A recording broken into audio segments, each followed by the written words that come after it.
রাজনৈতিক দলের প্রতিনিধিরা অত্যন্ত সৌহার্দ্যপূর্ণ পরিবেশে আলোচনায় অংশ নিয়েছেন। মতপার্থক্য থাকা সত্ত্বেও সকল রাজনৈতিক দলের মধ্যে ঐকমত্য তৈরির চেষ্টা ছিল।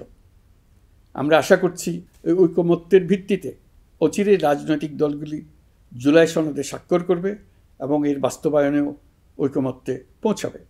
জুলাই সনদ বাংলাদেশে সুষ্ঠুভাবে ক্ষমতা হস্তান্তর, জবাবদিহিমূলক রাষ্ট্রীয় প্রতিষ্ঠানগুলোর স্বাধীনতা ও সক্ষমতা, নাগরিক অধিকারের সত্যিকারের বাস্তবায়ন, রাষ্ট্রীয় সম্পদ ও সামর্থ্যের ব্যবস্থাপনা নিশ্চিত করবে।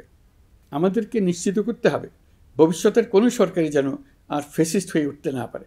রাষ্ট্রকে এমনভাবে মেরামত করতে হবে যাতে কখনো কোথাও ফ্যাসিবাদের লক্ষণ পাওয়া গেলেই সেটিকে যেন তাৎক্ষণিকভাবে সেখানেই নির্মূল করা যায়, আর যেন 16 বছরের জন্য অপেক্ষা করতে না হয়, বহু মানুষকে প্রাণ দিতে না হয়, আমাদের যেন আরেকটি গণ অভ্যুত্থানের প্রয়োজন না হয়।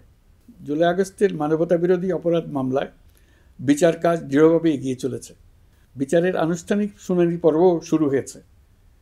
ইতিহাসের নির্মম হত্যাযজ্ঞে যারা জড়িত তাদের বিচার এদেশের মাটিতে হবেই। বিচার প্রক্রিয়া ও এর ফলাফল ক্রমান্বয়ে মানুষের কাছে প্রকাশিত হতে থাকবে। বিচারের পুরো প্রক্রিয়া দেশবাসীর কাছে স্বচ্ছ ও দৃশ্যমান রাখা হচ্ছে। এবার আমাদের সর্বশেষ দায়িত্ব পালনের পালা, নির্বাচন অনুষ্ঠান। আজ এই মহান দিবসে আপনাদের সামনে এই বক্তব্য রাখার পর থেকেই আমরা আমাদের সর্বশেষ এবং সবচাইতে গুরুত্বপূর্ণ অধ্যায়ে প্রবেশ করব। আমরা এবার একটা নির্বাচিত সরকারের কাছে দায়িত্ব হস্তান্তরের প্রক্রিয়া শুরু করব। অন্তর্বর্তী সরকারের পক্ষ থেকে আমি প্রধান নির্বাচন কমিশনারের কাছে চিঠি পাঠাবো যেন নির্বাচন কমিশন আগামী রমজানের আগে 2026 সালের ফেব্রুয়ারি মাসে জাতীয় নির্বাচন অনুষ্ঠানের আয়োজন করেন।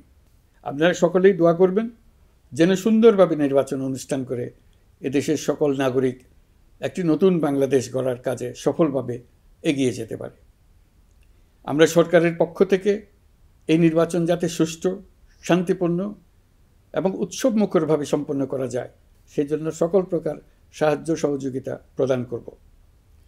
এবারের নির্বাচন যেন আনন্দ উৎসবের দিক থেকে, শান্তি শৃঙ্খলার দিক থেকে, ভোটার উপস্থিতির দিক থেকে, সৌহার্দ্য ও আন্তরিকতার দিক থেকে দেশের ইতিহাসে স্মরণীয় হয়ে থাকে। সেই জন্য সকল আয়োজন সম্পন্ন করতে আগামীকাল থেকে আমরা সকলেই মানসিক প্রস্তুতি ও প্রাতিষ্ঠানিক আয়োজন শুরু করব। নির্বাচনে ভোটারদের সম্পর্কে দুই একটা কথা বলতে চাই। এবার আমরা প্রবাসী ভোটারদের ভোট দেওয়ার আয়োজন নিশ্চিত করতে চাই।